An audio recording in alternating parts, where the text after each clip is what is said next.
हरियाणा सरकार महिलाओं की सुरक्षा की बात करती है, कार्रवाई की बात करती है।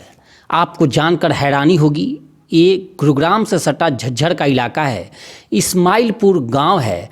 और यहाँ देखिए, एक मेरे पास एफआईआर की कॉपी है और एफआईआर 2 तारीख को यानी 2 नवंबर को एफआईआर दर्ज हुई है।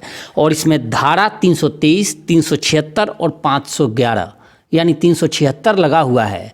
और महिला के साथ जो सरपंच हैं, जो इस बार सरपंच बने हैं, उन पर यह आरोप लगा है कि उन्होंने महिला के साथ रेप करने की कोशिश की, मारपीट की और इस तरह से अभद्रता की। पुलिस ने एफआईआर तो दर्ज कर ली है, लेकिन अभी तक कोई गिरफ्तारी नहीं हुई। 10 दिन से ज़्यादा का वक्त बीत चुका है। मेरी खुद अभी इस इलाके के सुपरिटेंडेंट ऑफ पुलिस से बात हुई तो उन्होंने कहा कि रक्षा मंत्री का कार्यक्रम है और जांच के बाद कार्रवाई होगी। निश्चित तौर पे पुलिस ने अपना काम कर लिया है, लेकिन अब ज़रा हम उस पीड़ित परिवार के साथ हैं और उस पीड़ित परिवार से जानेंगे और बताएंगे कि आखिर वजह क्या था और क्या कैसी घटना हुई थी।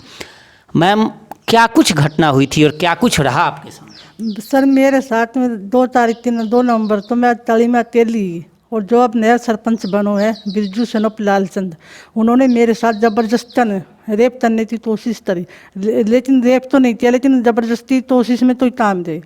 मैंने अपना बचाव किया तो उन्होंने मेरे मुँह पे मारा, तो मेरे मुँह पे मारने की वजह से मेरा दांत टूट दो। दांत टूटने की वजह से मैं एक रात झज्जर एडमिट रही सरकारी हॉस्पिटल में। वहाँ से मैंने कंप्लेंट करी, पुलिस वहाँ पहुँची, मेरे बयान लिए और मेरे बयान लेने के बाद में उन्होंने कहा कि हम कार्रवाई करेंगे। फिर वो शाम तो पुलिस आई भी ही, लेकिन पुलिस आती है और मेरे दर ज़्यादा उनके पास तम जाती है और उनसे पैसे लेती है और मेरी कार्रवाई सुनाई दे ही नहीं रही। मैंने सारे मेरे मैडम के सामने भी बयान हो रही, मेरे बोले कि बयान होने के बाद आपकी कार्रवाई होगी, लेकिन बयान होने के बाद भी मेरी कोई कार्रवाई नहीं हो रही।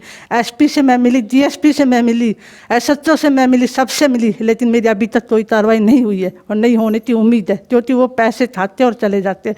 यहाँ तक ये पूछते कि आप लैटरिन करने कहाँ जाते हो, आप टूरा देरन कहाँ जाते हो, आप बाहर क्यों जाते हो, क्या तरन जाते हो, आपके बच्चे कितने हैं। सर ये बताओ, मेरे साथ मेरी इज्जत पे दाव हुई और मेरे से ही पूछते थी तेरे बच्चे कितने, बच्चे ने जिसमें क्या लेना देना, आप क्या आदमी क्या करते, आप कितने पढ़े लिखे हो। उल्टे उल्टे सवाल पूछते और चले जाते, लेकिन कार्रवाई कुछ नहीं करते।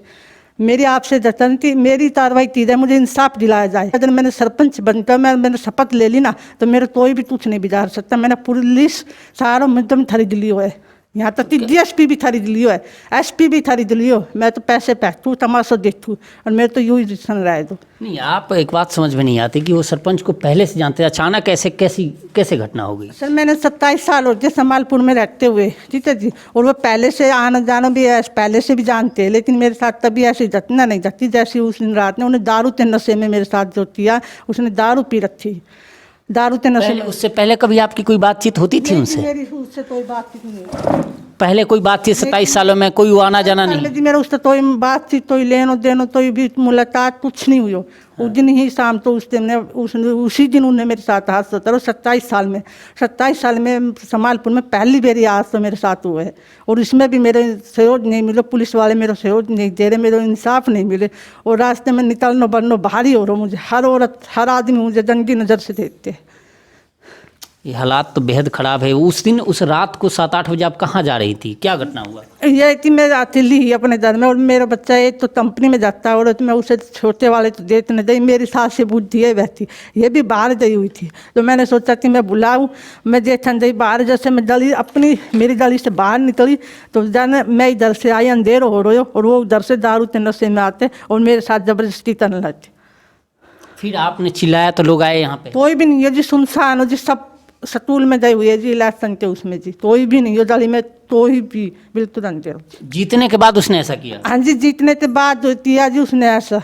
तो क्या ऐसा तो नहीं कि आपने वोट न किया हो तो आपसी रंजिश हो, इस वजह से आपके साथ कोई वोट नहीं दी मेरी तो जी। मेरे तो समालपुर में मेरे ससुरे ते अकेली हूँ मैं, तो मेरी कोई राजनीति तो मुझे कोई लेनो देनो नहीं है, ठीक है। मैं मेरे ससुरे ते एक ही हूँ और 4 बहनें उनकी, उन्होंने तो जी राजनीति में कोई उद्दोल ही नहीं देने जी। मेरे बच्चे ने राजनीति से कुछ लेना और नहीं मेरा आदमी कुछ लेना।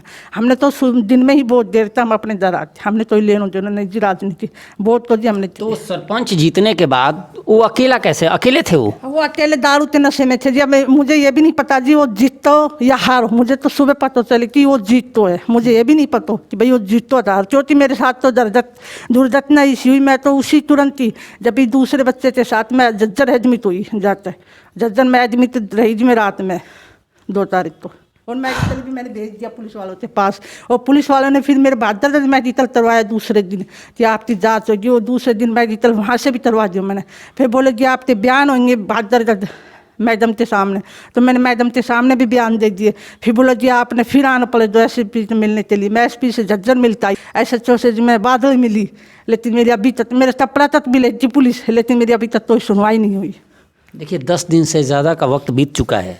FIR पुलिस कार्रवाई के नाम पर बस एक FIR की कॉपी इनको पकड़ा गई है, और आँखों में आंसू, और किस तरह से परिवार है और एक घर है। आप देखिए कि अमूमन ये जो इलाका है और इनका घर भी ज़रा एक बार दिखाइए कि किस तरह से ये लोग हैं, गरीब परिवार है। और निश्चित तौर पे कहते हैं ना कि कानून हमेशा पैसे वालों की ही तरफदारी करता है, और ये चीज़ें यहाँ दिख रहा है कि ये गरीब परिवार है और इनकी कोई सुनवाई करने वाला नहीं है। ऐसे में देखना होगा कि जो प्रदेश के मुख्यमंत्री महिला हितैषी की बात करते हैं, महिलाओं के अन्याय के खिलाफ लड़ने की बात करते हैं, देखना होगा कि क्या वास्तव में इस पीड़िता की बयान उनके कानों तक पहुंचती है, और क्या जो रसूखदार सरपंच है, आज के डेट में जो निर्वाचित सरपंच है जिसने पूरा कुकृत्य किया है, उस पर कार्रवाई कब तक होती है।